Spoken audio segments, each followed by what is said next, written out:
From the Oklahoma newsroom, it's time for the Energy FC Weekly Update. I'm Jenny Carlson here with a couple guys from the Energy, head coach Jimmy Nielsen and defender Kyle Hyland. Guys, we oftentimes don't have a ton of maybe breaking news to talk about, but just the other day you guys do a trade, Jimmy, and send out a pretty well-known and heavily used guy for your roster. Talk about this move. That is correct. I think it's win-win situation for the two players. I think it's a win-win situation for the two teams. We had Danni Konig here, who did exceptional well for us in 2015, scored 21 or was 22 goals, played a big part of our success and went all the way to the conference final. We had very high expectation going into last season. We struggled to live up to those expectations, scored 5 or 6 goals. You know, sometimes a fresh start will help you, and I think it's a great opportunity for Danni to get a fresh start in Cincinnati. We're getting Andy Craven in, who came in late last year, played a little role, not too much. Looking back, I blame myself a little bit for we didn't get the success that we wanted from Andy. I played him in too many different positions. Played him as a left winger, right winger, attacking mid, and as a forward, and in such a short time, we struggled to get what we wanted to. But now we got a little more time, an extra time to get him settled, and I'm sure it's going to be a successful stay this time for Andy Craven. Kyle, as a player, I mean, Danny's been a guy that's so central to this team. To have a guy leave that is very much a part of what you guys have done, how difficult is that to adjust to? There's an adjustment to it without a question. You know, luckily we did play, a decent amount of us played with Andy last year, so it's nice coming back to someone that we are somewhat familiar with. But obviously, yeah, Danny, you know, Danny's been here since I've been here, and I mean, he's a great guy, and we really got to know him and how he plays and stuff. So it's just a little bit different and trying to adapt to, you know, the new player and the new type of style that he plays. But I mean, we wish Danny the best of luck in Cincinnati, and we hope that Andy gives us just as much as he did. So, you know, Jimmy, you were talking about having, you know, using him a lot of different ways. You've got some time to figure out how he is going to fit in best, because he's not going to be available to you for a minute because of a red card, because of some roster assignments for the Open Cup, which we'll talk about here in a second. But you've got some time to really work him in your practices to figure out where he's going to fit, right? Absolutely correct. He got a red card in his last game for Cincinnati and suspended. He'll be available in our league June 2nd in Colorado.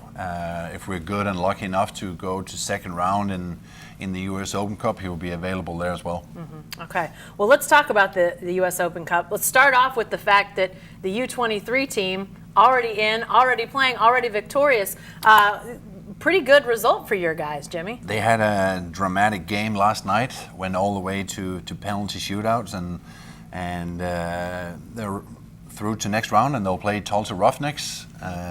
Our PDL playing in the league below, and going to face Tulsa Roughnecks, who's the USL team that we'll face later in this season. So that's going to be a fun challenge for the PDL guys. Kyle, you have some experience with U.S. Open Cup. Last year with the team, you had arguably your biggest goal with this group when you scored against Rayo, now defunct Rayo OKC. Talk a little bit about your experience last year with U.S. Open Cup and what that was like for you guys. Yeah, well, our first game we went to Brea in Mississippi and had to battle through a tough game with that, which we had to play a PDL team as well, and that was a tough game going into it. And then we took, you know, our game to the Rayo here in OKC and stuff, and honestly, that was one of the most enjoyable games that we played all year. Just the, you know, the fans from both teams and stuff like that, and you know how serious it was between fan groups and teams and everything. It was one of the more enjoyable games to play in, without a question. But yeah. How difficult I mean, this is an old tournament, U.S.'s oldest annual tournament in any team sports is the U.S. Open Cup. You're talking about you know, a lot of tough teams, a lot of big rivals, but it's right in the middle of what you guys are doing. Jimmy, I mean, you have some experience playing in this thing as well. How much of a challenge is that? It's a fun challenge in the middle of the season, and I think it's a very charming tournament. You know, all teams have an opportunity to qualify for the U.S. Open Cup. You will see amateurs be professionals. You know, I think it's a very, very charming league tournament. You know, you win, you're through to next round. You lose, you're done. I always been a big fan of the cup tournament, wherever country I've been playing in, and I'm looking forward to it every time. You know, it gives a little, in my opinion, it gives a little excitement in the middle of the season. It's something different. Yeah. It is. It's all or nothing on one night. There's no tie, or there's a winner and a loser. Yeah, yeah. Okay, Jimmy calls it charming, Kyle. Is it charming as a player when you've got these added matches in the middle of the season? I mean, it's definitely intense. I would say, because it is you know, you win or you're out kind of mentality, and I mean, it's exciting because, you know, you are playing these teams that, you know, we may. There's a lot of professional teams that may take like a PDL team very lightly, and it's kind of hard to mentally stay up to where you are when you're playing in the league play and stuff. And you know, getting through those games, and then you know, you might have the opportunity to play an MLS team where you're the underdog, so you kind of get flipped around, and which we did last year. Right? Yeah, exactly. When we played Dallas, and it's kind of nice because then you flip around, and now you're the underdog, and you're not supposed to win, and then you get to throw everything at them, kind of thing. So. I mean, it's kind of nice, and it's a little bit more of an exciting atmosphere, you know, rather than in league play when you just have to get points and keep adding up. So, right. You guys will next Wednesday, May 17th, will be a big day for the entire franchise as you guys will open play. Yet to be determined where, but Jimmy, that's also the day the U23s will continue their play in U.S. Open Cup. It's a big day for energy. Yeah, it is. Both teams playing on the same night. The Energy U23 are playing in Tulsa against Tulsa Roughnecks. We'll play somewhere here in Oklahoma against Merino, who beat Ventura last night. And it's going to be a fun excitement for the guys and for the fans, an extra home game. If I remember correct, this is the first time we'll host a U.S. Open Cup game. So I'm excited. Big stuff, yeah. And you guys, though, will play before that Wednesday night game in the U.S. Open Cup. You actually are back this weekend, Saturday, go to Phoenix to play Phoenix Rising FC. Kyle, a lot of well-known faces on that Phoenix roster. What's your feeling about getting back out there? You've had a little bit of a layoff, too. Yeah, it's been tough with the schedule lately. Kind of tough to get in a rhythm.